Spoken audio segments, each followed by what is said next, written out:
Welcome back to the Aliens and Angels podcast. Welcome to 2025, the year things finally start to fall into place. Over the last couple of weeks, I started off the new year with part 1, chapters 1 and 2 of my new book called Transdimensional: Meet the New Neighbors. And so please do go back and check out the replay so you can get caught up on how far we have progressed through the book so far. And thank you for joining me. I really appreciate you being here. Whether you're here for the live show or are listening later on an audio podcast or a replay, I appreciate each and every one of you very much. Now, today we'll continue to read and discuss Part 2, Chapter 3, Intergalactic Resettlement. And for those of you who have already purchased your copy of my book, please feel free to follow along and add your comments and ask me questions arising from the content. And if you do not yet own your own copy, the links for both the Kindle and the paperback versions are featured below in the description. All of my links are featured below, and I want to thank you in advance for liking, commenting, subscribing, and please do share my content with your friends. And I'm very happy to announce that channel memberships are now available, so you can help to support my channel, but also receive my perks.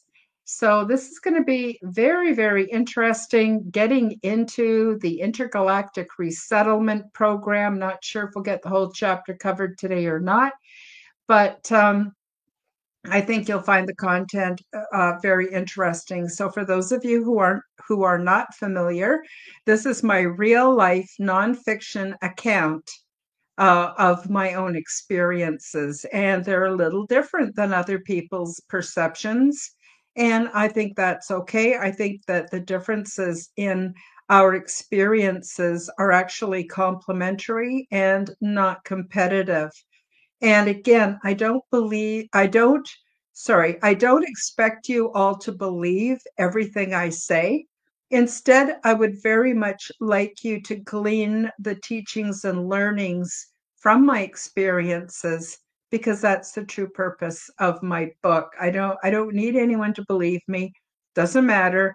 I know what I experienced and what I didn't, and I'm happy to share what I learned, which I think is the really important part. Humanity's not doing too good. I got to tell you, there's a lot of problems in this world, and it doesn't have to be this way. And so by looking towards my experiences with the extraterrestrials, you will see that it's not that hard for us to start making positive changes in our own life, and how that spills over to our societies, our communities, our nations, and the world at large. So, yeah, I'm just going to check. Oh, hi, alien believers. Nice to have you join me. As my name, I'm a believer. Oh, that's awesome. It takes courage to come out and say I'm a believer. You know, there are a lot of skeptics out there and trolls and just people who don't like having their take on reality challenged. And every time we come out and we start talking about our experiences, we're actually challenging that mainstream narrative. Personally, I think it's a very good thing, because the mainstream narrative needs breaking apart, you know, and that is basically, we have to tear down before we can rebuild. And so, you know, that's what I think. So I'll try to keep an eye on the chat here. And I've got my book here.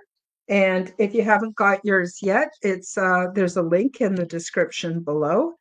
And the first uh, part of the book is chapters 1 and 2, where I get into what my perspective is, and also I get into a fair amount of detail on my paranormal life and the things that I think um, led me to my extraterrestrial experiences. Alien Believer says, seen a spaceship at age 18. I'm now 61. Yeah, it seems like a lot of us are coming out in our 60s. I am also in my 60s, and took me a long time actually to be able to process my experiences so that I could then start to share them in my book. So I'm just going to go to chapter 3. Also, there's images in my book so that you can get an idea of what the ET beings that I had my experiences with look like. And I hope that helps to reduce some of the fear. I'll just show you in the back of the book, I have quite a few images um, to help you to basically illustrate my experiences and to show you what these beings look like. Some of them look very much like us, and some of them look a little different. Um, yeah, so, and some people are having trouble finding my book on Amazon, and I'm not surprised. It seems that the algorithm takes time to kick in. So what I recommend you do is actually go to the Amazon website, and then the top left-hand corner, there's these little lines. That's the menu. Click on the menu and then click on the bookstore or books. And then you'll get a new search bar, and then you type in Transdimensional, Meet the New Neighbors, and my book should just pop up. And if you have trouble finding it, just email me and I'd be happy to send you the link. So, chapter 3, an intergalactic resettlement program, and I'll start with the introduction. Just a reminder, the context of these paranormal experiences that I am about to share is not nuts and bolts, and it is in no way religious. My perspective is sociological, cultural, and spiritual. There is an ET group, a federation of planets or worlds, which deals with our world leaders currently, but I have no affiliation with that group. You may be wondering how I could possibly know the information and experiences that are provided in this book. Some of it comes from my own transdimensional contact, and other details arise from my personal training aboard the big ship, and the rest came to me from a combination of spontaneous knowing or downloads, lucid dreams and visions, and via remote viewing and via remote viewing sessions facilitated by Bob the Gray. All of the data that I've gathered fits together seamlessly and is completely congruent. Let me begin by telling you how this intergalactic resettlement program began. The ancestors of my ET friends started out as a rogue breakaway group who knew that negotiating with world leaders of dystopian societies on planets like Earth rarely benefits the private citizens. So they developed an energy-based transdimensional system which facilitates spiritual contact with individuals.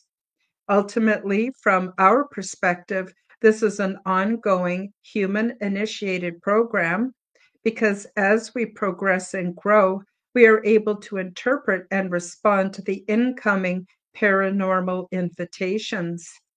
In addition, the beings on the big ship who host the intergalactic resettlement program are not part of the secret space program, and this is only one of many possible relocation initiatives that are facilitated by various ET groups. Space, as we understand it, is a busy place. So I mentioned earlier that I believe that our extraterrestrial contact experiences, UFO sightings, etc., are complementary rather than competitive. And there is so much going on. I can't claim to know what's going on with the Greys or the reptilians. I can only speak to my own experience. So I try to sort of stay in my own lane that way. But there's a lot going on. And like I mentioned, the group that I have exposure to, they learned a long, long time ago that dealing with the rulers of any dystopian world doesn't benefit the individuals. And we've seen that. We've seen all kinds of reports of different groups, Galactic Federation of Planets, etc., that are dealing with the world leaders or the military industrial complex. And their message is not getting out to us. All we're getting is a bunch of confusion. And, it looks like the government is trying, or Congress is trying to come closer to disclosure, but nothing really gets disclosed. And that's why these beings that I have contact with, they reach out to everybody. It's kind of, if you can imagine, their contact and their messages are raining down on all of us all of the time. And those of us that are able to adjust our consciousness to the correct receiver wavelength, we're starting to understand this contact, understand these messages, and make sense of what's happening for us. And then we're spreading our messages through our books or podcasts or whatever to other people here on Earth so that everyone can benefit. And we're kind of like spiritual map makers. We go out and we experience the weird and the wonderful, and then we come back and report. This is safe. This is not safe. This is what went well for us. This is perhaps what did not work well for us. And then it helps those who might be a bit more timid to want to experience more full contact and do things they need to do to make that happen. Hi, Rhea. Nice to see you. Thank you for joining the show today. So I'm just reading, in case you missed the beginning, I'm reading from Chapter 3, the Intergalactic Resettlement Program, and I'm just clarifying how this particular group that I had exposure to operates, and that there are many, many other groups. So, what I recommend you do is listen to a lot of different experiencers and weigh what they have to say and then connect the dots. What are we all saying in common and in harmony? And maybe that's the true message that all the ETs want us to get. So I'll just continue on page 47. This group of ET beings are unnamed in human terms, and they don't speak English or any other Earth language. There are many different ET groups out there, and as far as I know, my group is not affiliated with any other group. Ship politics are anarchistic and autonomous or sovereign in nature. Further, intergalactic resettlement has been around for hundreds of thousands of our years, assisting many evolved beings who face extinction level events to this program. So this program is not specific to Earth. So I want to explain what I mean by anarchistic and autonomous or sovereign in nature. Each of the big city ships sort of has its own culture and politic. And what I mean by anarchistic is not chaotic. It is basically each person is a highly evolved, highly spiritually evolved being aboard the big ship. They all know that when they vibe on the love harmonic, things work out very well for communities and families and individuals. And they choose to work in harmony with the love harmonic. So they are being patient and mild and loving and kind and generous and all those good things. And they all exercise that. So there's an atmosphere of complete trust and safety. And within that, since nobody is harming anybody else, the system just falls together organically. The culture progresses organically. And that is what the atmosphere, the social atmosphere on board the big ship is. What I mean by autonomous or sovereign in nature, everybody does what's best for themselves, but they always take into consideration what's best for everybody. So although they have themselves within their center of the circle of their care, they also include the complete community before they decide what they will and will not do. And that just forms, like I mentioned, very beautiful, peaceful, and harmonious community. So they don't need a leader to tell them what to do. They're not hive-minded. They don't need, to have a hierarchy. It doesn't exist above, aboard the big ship. Alien Believers says they have found heaven in their space, always and forever. Yes, yes, that's a very good way of describing it. So I'm going to, as much as possible, read out the comments in the live chat because a lot of people will be listening to this on an audio podcast later on. I want them to benefit from the comments that come in, from the live chat as well. So I'll just continue page 48. For those of you who have your books, you can follow along. These beings also offer those of us who are ready a training program involving scientific expeditions to planets that may be eventually resettled. These planets that we visit have everything established in perfect balance except for humanoids. More about this further along. So basically, there are billions and billions of planets. Think of them as being created habitats.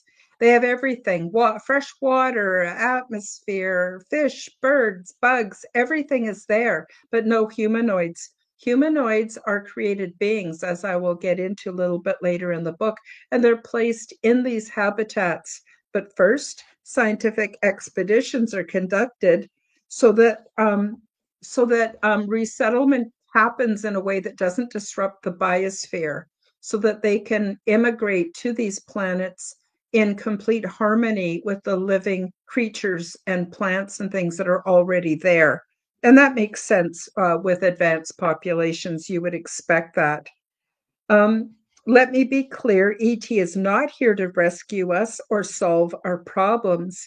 They are waiting for us to solve our own problems, come into power personally and collectively, and begin a new way to manage things here on Earth.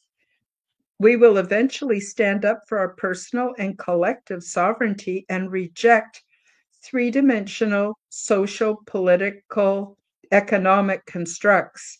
And evolving Earth people are welcome to make contact with ET whenever they are ready. So I already talked a little bit about that. If you missed the beginning of the show, you might want to go back and catch up on the part you missed in the replay, which will be posted very soon after I complete this show. Motivated by love and compassion, these beings sometimes make themselves available for near extinction or extinction level events to provide extraction and resettlement. Planets are not the safest places to live. Natural extinction cycles are common, and in our case, this is the fifth reseeding of Earth, which means that it's been repopulated by humanoids at least 5 times. If we are faced with an extinction level event, some of us may be taken, and if so, we may be able to take our loved ones with us if they wish to come along and accept evolutionary ways of thinking and being. So those of us who have put away our warring ways, step aside from the drama, are peaceful, loving beings. If an extinction level event were to happen, ET very likely will come and rescue some of us. Not all, some. They're not going to transport the infection of dysfunction and psychopathy off of planet Earth and onto other worlds. That's not going to happen. So those of us that have made ourselves peaceful, loving beings, we will likely, I can't promise, I don't even know if I myself would be taken, but quite likely we would be given the opportunity for resettlement. And we can bring our loved ones with us. That can include our pets. That can include family, our best friends, whoever is going to be a good fit to resettlement, we can bring with us. These are very loving, caring, generous beings. Further, some of us can personally participate in resettlement should we as a collective not come into our power and make the changes necessary to create balance and harmony here on Earth. Those who take responsibility for their personal development and sovereignty may be offered a chance to relocate to a new world because they have skills and ways of being that will not cause harm and will have value to the resettlement process. There are many things we can do. We can develop our own psychic skills and we can call in our guides, angels, and other spiritual truth providers for assistance. And eventually, we must learn to do this. We can make contact and connect once we're able to generate and embody sufficient levels of energetic interdimensional frequency. This process is often called leveling up or ascension and evolutionary development, but these terms all basically mean the same thing. At this point, I would like to mention that my contact experience is not unique. There are millions of us. However, most people who have encounters similar to mine do not remember these events, but we are remembering more often now. The call has been put out there, and many are recovering memory of their experiences in order to encourage and educate the people of Earth during these critical times. All is designed with a purpose. And as I've mentioned on other episodes of this podcast, um, there are all kinds of people who have memories, but they think they were dreaming, or they brush it off as being, oh, that was my overactive imagination. They don't realize these are real experiences. And when we start to pay attention to them, there are millions of us who have these experiences. You know, I am not unique. I am not some kind of special, high, mighty person that I have these experiences. So to I'm trying to sort of help you guys to realize you may be having these experiences too. And I recommend maybe keeping a journal would be a good place to start. Van Darkholm says, resettlement seems relevant with the upcoming magnetic pole flip disaster cycle. Oh, yes, I couldn't agree with you more. There is also, I don't know if you're familiar with Chris Bledsoe, who has regular contact with the orbs and angelic beings or angelic light beings. He also says that if we don't change our ways, and now, personally and collectively, there's going to be a solar flash that could put an end to all of us. And when he talks about that, it reminds me a lot of what they call the Adam and Eve story. I don't know if you folks have heard about that. I think it can be found on the CIA website. Um, yeah, I mean, basically, things can't go on the way they are forever, especially with us using the technologies that we now have at our disposal. And then, of course, like you said, the planet itself is reacting. It goes through cycles. And that's why, you know, actually a lot of ET beings don't even live on planets. They live on city ships. And, but I'll get into that a little bit later. So the purpose and features of the pre-settlement program. So this is the program that I was trained and had experience with. Aboard the big ship, they offer a pre-settlement program, a resettlement program, and immigration to interdimensional space life aboard city ships. There are also exopolitical ambassadorship positions, which may include the downloading of our earthly experiences into their data bank memory system. As an exopolitical ambassador, I frequently give reports and input from my personal human perspective because they value my point of view and indeed all frames of reference from humans. This is why there are so many of us who experience this kind of transdimensional contact. So the exopolitical ambassadorship is generally done while we're sleeping. It's done through what we would consider remote viewing or astral projection or lucid dreaming. And they want to hear from us. So they're downloading our perspectives onto their massive memory bank system so that they can basically weigh out whether or not they want to be in contact, how much contact they want to have, should they come and interfere with us to save us or not, or whatever, you know.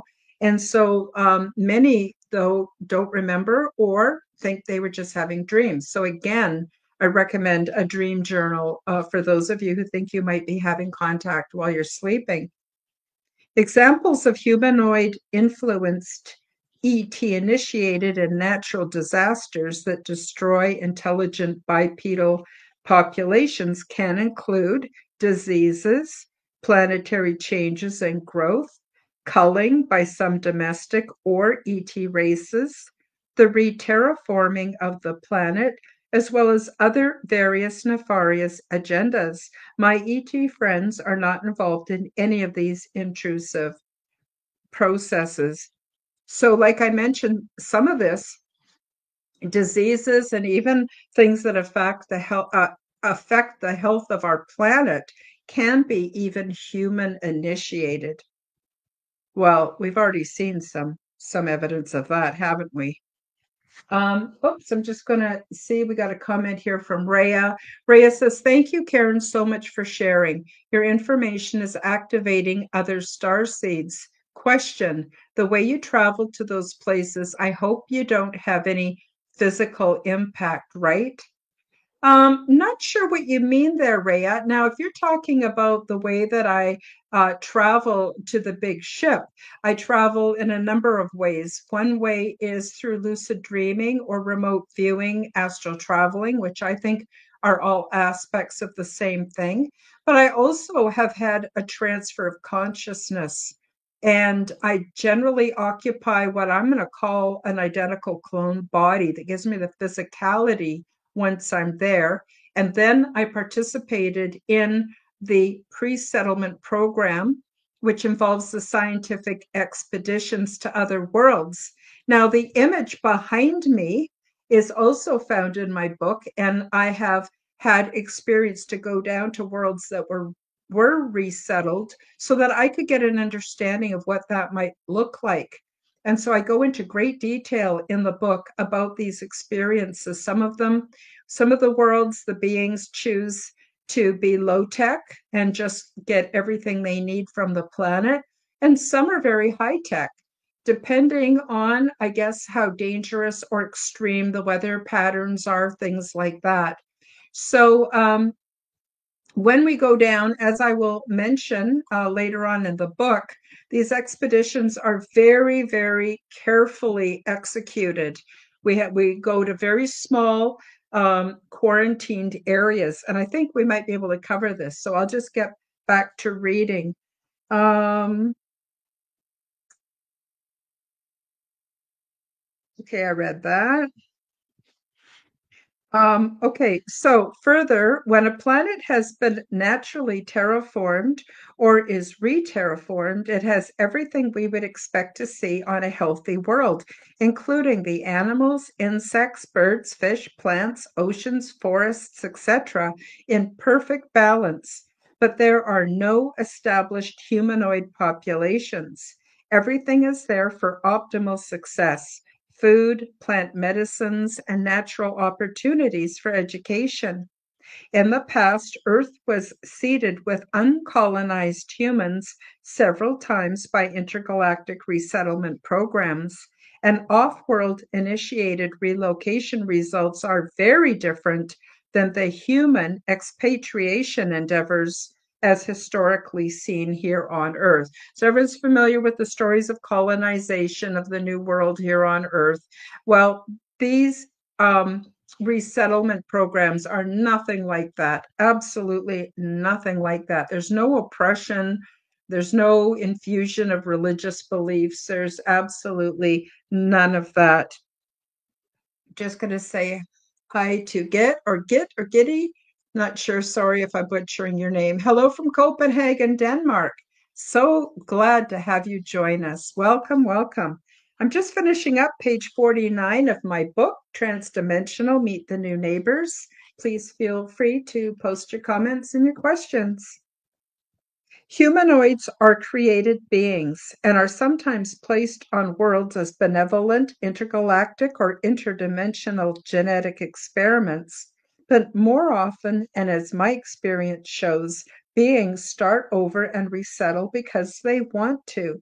Sometimes their planets become inhospitable, or a social experiment needs a place to unfold, or something where the humanoids are already highly evolved and they personally choose to be relocated. So we've already talked about, the pole shifting and the solar flash that may be happening here on Earth. Well, then personally, I would be very happy to be relocated to a pristine, beautiful new world and start over. Before a planet is populated by humanoids, scientific expeditions to them are carefully planned and managed. In my experience, temporary settlements were set up for diagnostic and training purposes, requiring a hands-on physical experience. Before we would arrive, a quarantine area was set up around the camp location and training area to protect the ecosystems and maintain the balance and integrity of the biosphere.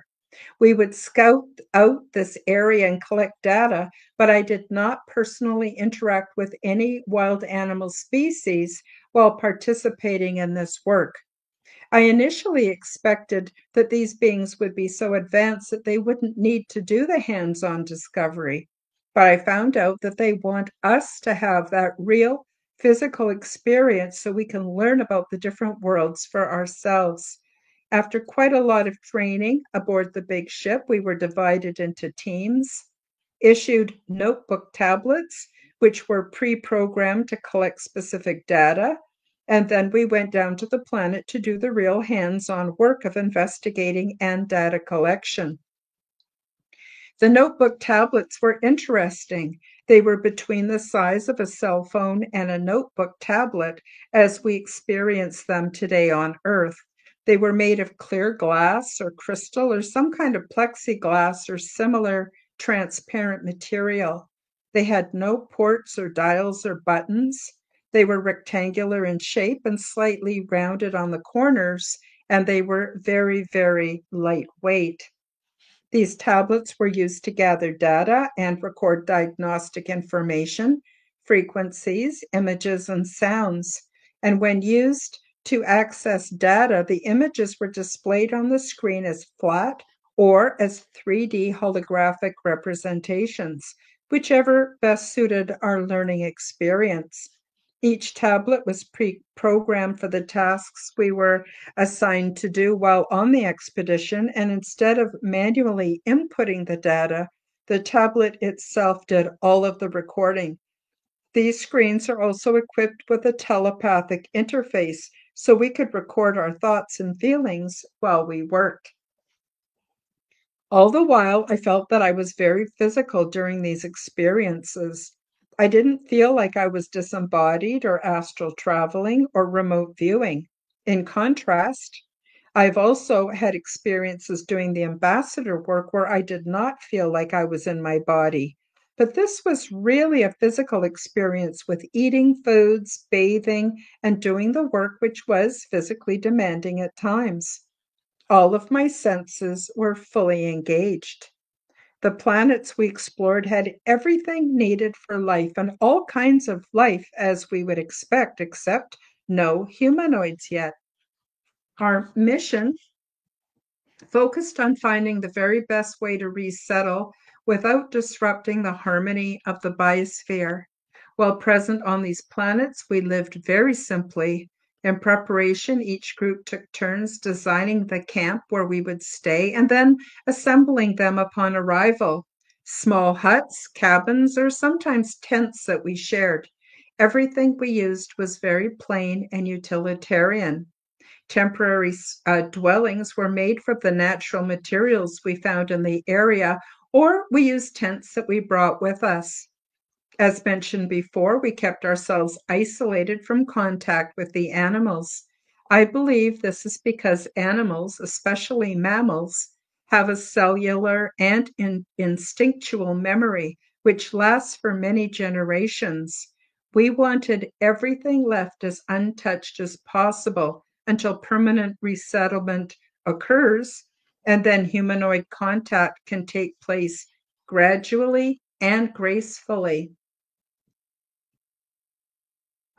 While we were there, We ate local raw foods naturally grown on the planet, and we took our meals together in a large tent. I remember one time I was helping to unload one of the small anti-gravity pickup platforms, which held an assortment of wild fruits and vegetables from the area. I selected my favorite vegetable, or it might have been a fruit, which looked like a large fresh fig as big as a watermelon with a slight sweetness, and it was very juicy. Its skin was mottled red and the interior was bright green, and it was soft and easy to digest. Being a foodie, I enjoyed this part of the mission very much. At this point, I would like to give an intergalactic perspective on food. While we are all more or less vegan while we're on the big ship, unless beings bring animal products with them, which they likely would share, omnivore options are available for those who settle on a specific planet permanently. In this case, domesticated and wild plants and animals used as food are treated with love before the slaughter and are selectively and skillfully culled from healthy, abundant wild populations. This might sound strange, but we make agreements with the plants and the animals we plan to eat and recognize them as sacred gifts. And humanoids who respect and love their food do not enjoy the kill, but find it necessary to sustain life. As above, so below. Similar to here on Earth, there is no one way of eating that makes sense to all beings. Ultimately, there are three primary purposes for all food, whether it's plant or animal: to reproduce, to add to the balance and the harmony of the planet, and to serve as food for other beings.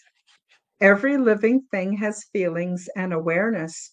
Here on Earth, there have been many experiments proving that plants have consciousness and know when they are about to be killed. When they witness other plants being cooked, human-placed sensors indicate their stress. Other experiments include communicating with plants through music and two-way sensors, and in these cases, the plants actually communicate by transmitting their own musical arrangements. Further, plants are the most innocent of creatures, and it is important to recognize their sacrifice. I have been condemned by dogmatic vegans here on Earth for saying this, but this is my truth and my experience. Besides enjoying the edible plants on the various planets, we also experienced some rest and leisure time. While on one expedition, I remember bathing with my friends in natural hot springs, which issued forth from rock cavities in the side of a mountain. This was so tranquilizing and it felt so good. We were relaxing after a busy day of work, and as we rested in the hot, bubbling water, we saw that there were two beautiful moons in the sky. It was very peaceful, soothing, and enjoyable. Since the moons were not superimposed, they caused a bit of an optical illusion, and we tried to guess which one was closer. One was large, riddled with huge craters, and slowly rotated as it leisurely moved across the sky. We noticed that the other moon was smaller, smoother looking, and it moved at a faster pace. This made for an interesting puzzle. Overall, the work we did while on planet was awe-inspiring, but not that difficult. We just gathered data, scanned plants and insects, etc., with our tablets, and we worked quietly together. We also gathered food and water from the surrounding area, ate our meals together, and took time for rest and relaxation in the evenings. We slept in simple sleeping bags or on cots or uncomplicated bedding made from the natural vegetation. We bathed in springs, lakes, and rivers. These expeditions lasted from a couple of weeks to a month, and the only thing missing for me was our exploration of more outside of the quarantine area. Later, when we were back on the big ship, the data was collected that we collected was integrated into a holographic representation, and we used it to learn more about how the biological systems on the planet were interconnected and interdependent. Through the virtual headsets, we could also relive the collective input from all of our senses, thoughts, and feelings for a deeper learning experience.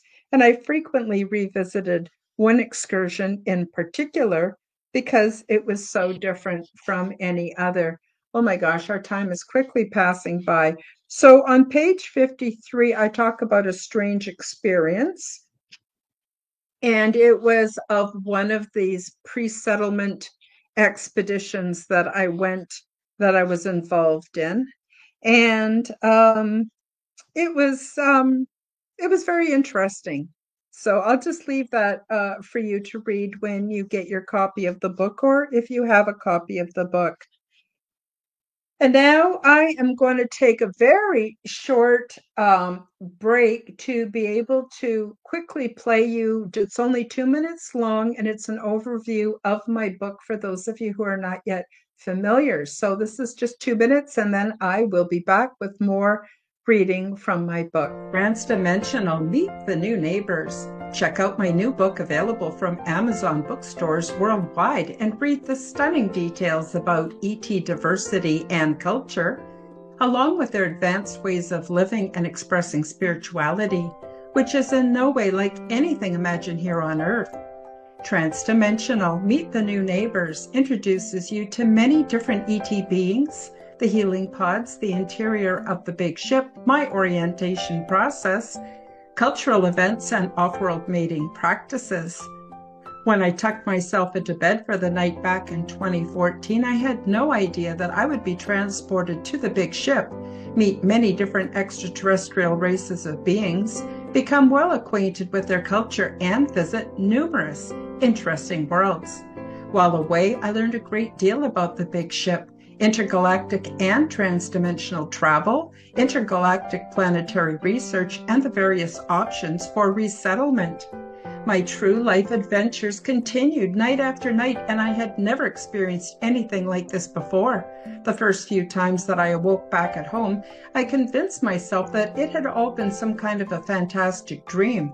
But while away, I was eating, sleeping, learning, and visiting, all the while experiencing what I perceived as days, weeks, and months. I am so happy to present you with my true, nonfiction account of my weird little life and the more important messages from beyond our realm that I have been tasked to share with all of you. It is my hope and sincere desire that I will inspire you to acknowledge your own transdimensional abilities and experiences so that together we can become the change we wish to see in our world. Paperback and Kindle editions are now available at all Amazon bookstores. Go to the Amazon website, select the bookstore or Kindle store, and enter Transdimensional, Meet the New Neighbors by Karen Holton. The Audible version is coming out soon. And we're back. So for those of you listening on audio, you might want to come over and take a look at that promotion in the replay, because it has some beautiful images. Those images are also found in the book. They're not in color, so they're not quite as dramatic, but those images are actually taken from the book. So I just wanted to let you know that. So we're quickly running out of time. I'm going to finish the basic chapter, but I probably am going to skip over some of my experiences, like the ones I had on, in this community, and I had another high-tech experience on a water world that played out very, very differently. And I get into a lot of detail on what those two experiences were like. But for now, we'll continue on page 54 under permanent resettlement. When humanoids resettle permanently, they do so in small groups, which include 6 to 12 heterosexual couples of childbearing ages and at least 2 elders, one of which is a biological female and the other is a biological male. Sometimes the elders are life partners, and other times they bring their partners with them, but many are single. As you will learn in later pages, the humanoids that I met live much longer than humans here on Earth. Reproduction generally occurs during the first 100 years, but they live for at least 500 years or even longer.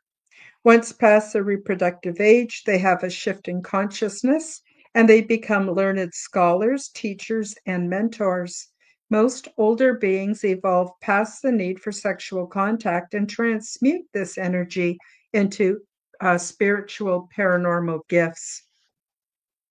The elders are also there to keep a detailed historical record of everything as it occurs. This telepathic record is used for teaching and as a foundation for the further intellectual and spiritual growth and development of the community. Records are also sent telepathically back to the big ship to be added to the database memory system. Depending on the size of the planet, a few or many such groups will resettle, but all groups are small in the beginning with lots of room to grow. Each group brings with them a healing pod, and you will learn more about these later in the book. Basically, humanoid beings cannot just resettle to a different planetary environment without a way to recondition themselves. Life on each planet and even life on the big ship requires adaptation to the subtle and not so subtle variations in atmosphere, gravity, nutrition, seasonal cycles, and frequencies, etc. The healing pods allow for healing and adaptation. Generally, once resettled on a planet, the second or the third generational offspring are born with the adaptations necessary for health and survival, and will only use the healing pods for recovery from accidents since illness is very rare. If members of the same family wish to settle on one specific planet, they are assigned to different groups to protect the genetic health of their core community. As these populations grow, they will eventually spread out and form indigenous groups, clans, and tribes. Due to the wisdom of the elders, there will be no such thing as tribalism, violence, war, or colonialism. Remember, these beings are at our next level of development and they have long since put destructive tendencies behind them. Further, when humanoids resettle, they choose the level of technology that they will bring with them.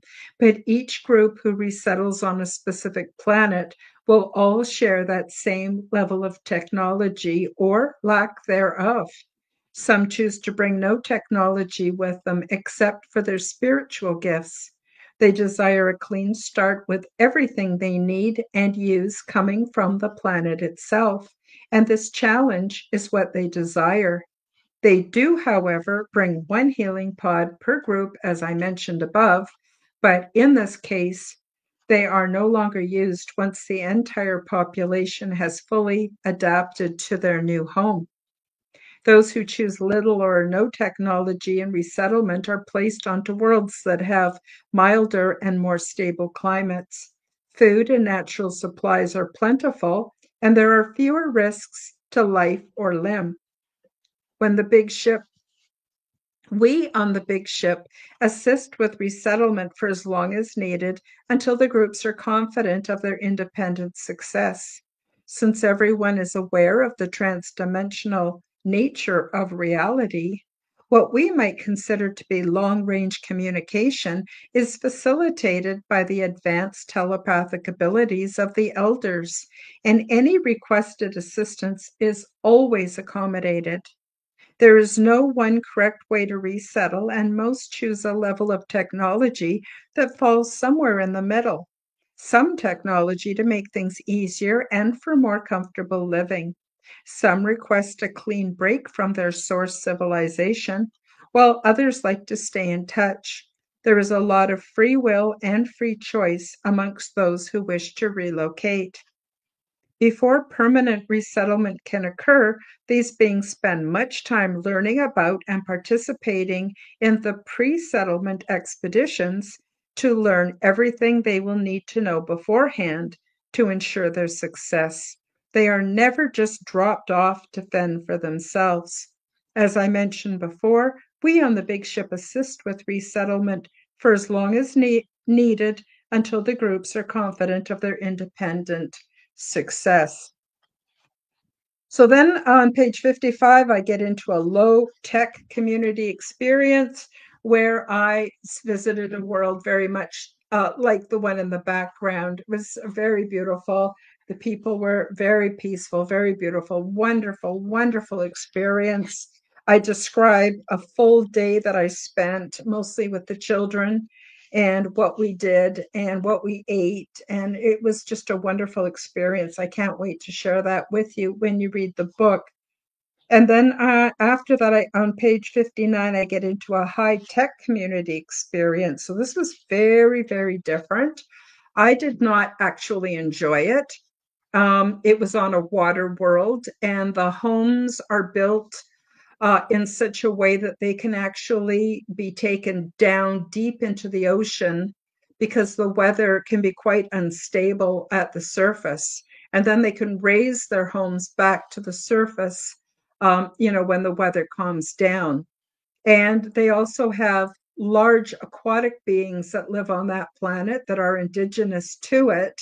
And so there's quite a lot of effort put in by the beings who have resettled there to learn how to cooperate with and get along with and communicate with these other large aquatic non-humanoid beings that live there. And so I get into all of that also. Then on page 61, I'll just finish up resettlement to avoid extinction. And I think a lot of you will be interested in hearing about this. There is a different process for those who face extinction level events and are evacuated from their home worlds for this reason. But as I mentioned before, not everyone is removed from danger.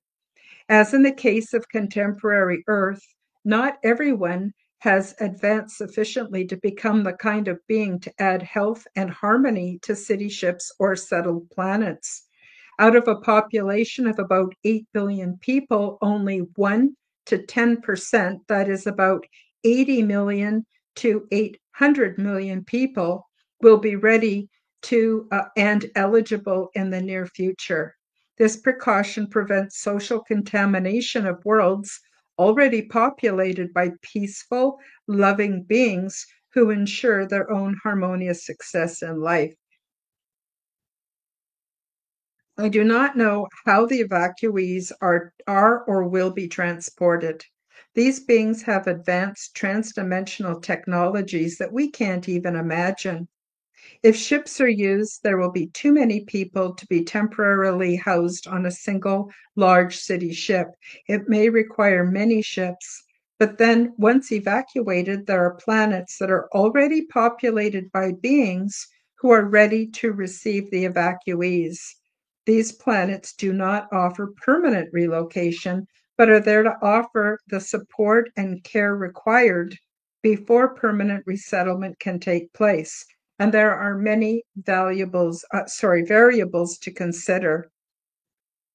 Some humanoid populations, humans as an example, will be so toxic from generations of poisons from the polluted air, food, water, and medical procedures that this has become part of our physiology. These pollutants must be gradually removed, and then our bodies will be transmuted into healthy tissues and components. Also, our genetically coded DNA needs to be decontaminated as well. Not only do we need physical healing, but we have also been intergenerationally poisoned on a spiritual, emotional, and intellectual level. So we must go through a sometimes lengthy system of deprogramming and re-education. Overcoming intergenerational trauma and learning to communicate telepathically are skills required before permanent resettlement is possible. Telepathy is the universal, interplanetary, and interdimensional method of communication. We all have this capability, but it is shut down in dystopian societies to ensure mass conformity. Controlling our words also controls the way we think and perceive, and is fraught with errors which help to form and maintain social constructs. Intuition and telepathy are honest forms of communication. Once evacuees are restored to health on all levels, they can start the process of immigration to their future home worlds. They are given much free choice as to the kind of environment they will enjoy the most, and not everyone will go to the same destinations. Many will join other races of beings on large city ships like the Big Ship, and as my experience shows, will assist others in the pre-settlement and resettlement programs. Some will choose to stay on the planet where they were restored to health in order to help other evacuees to recover. Either way, once restored to health, evacuated beings will add to the positive ecological growth of the cosmos. So that's the end of chapter 3. Next week, we will get into chapter 4. What is ET like? And I know you're all going to want to join me. If you haven't done so already, there's still time for you to order the book so you can follow along, read up on the sections that I have skipped past due to time, and be prepared for the next reading. And please do feel free to join us and add your comments and your questions, whether you've read the book or not. I'm very happy to hear from all of you. So I guess that's it for the live chat. I don't have any new comments. I want to thank you all very much for joining me today. It's been an absolute pleasure to write my book and to also get it out there. Mine is not the only perspective. There's other perspectives too. And as I mentioned, I recommend that you, consider various viewpoints and then use your own critical thinking skills to decide for yourself what rings true and what doesn't. And please feel free to change your opinions as more information comes in, because I think we're going to be getting a lot more information coming in the near future. And so that's what I recommend. So don't just blindly believe everything that I say. Just consider it, weigh it out, and keep what resonates with you and throw the rest away. I am not asking you to believe me or to follow me, not in any way.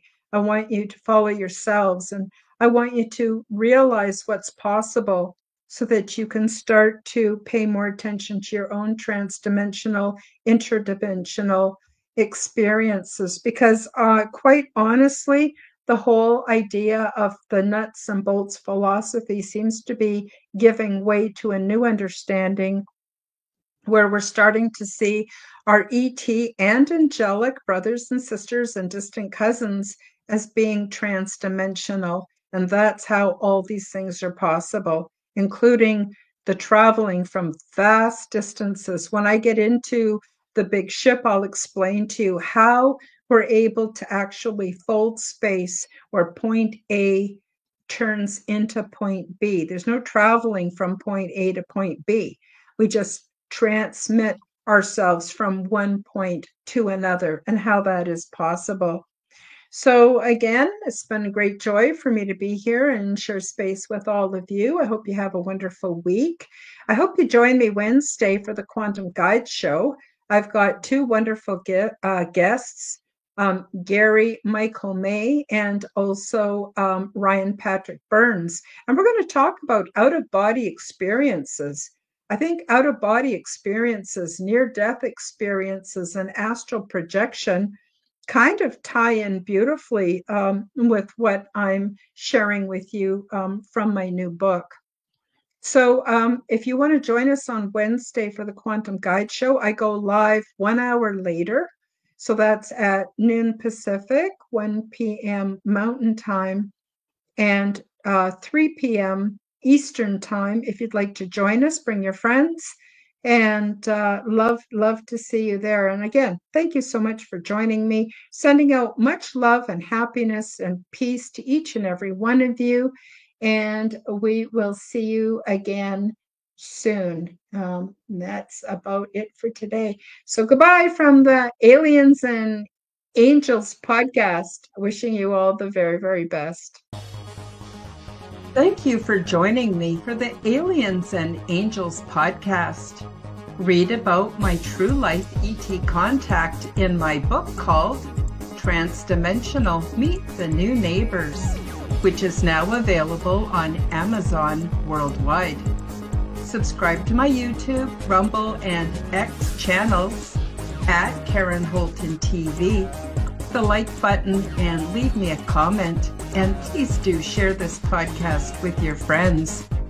Check out my website at www.KarenHoltonHealthCoach.com to see my free resources and amazing products and services. All of the links will be in the description below. As part of the Forbidden Knowledge Network, you'll also find the Quantum Guide Show with Karen Holton on all audio platforms. Until next time, keep up the good work.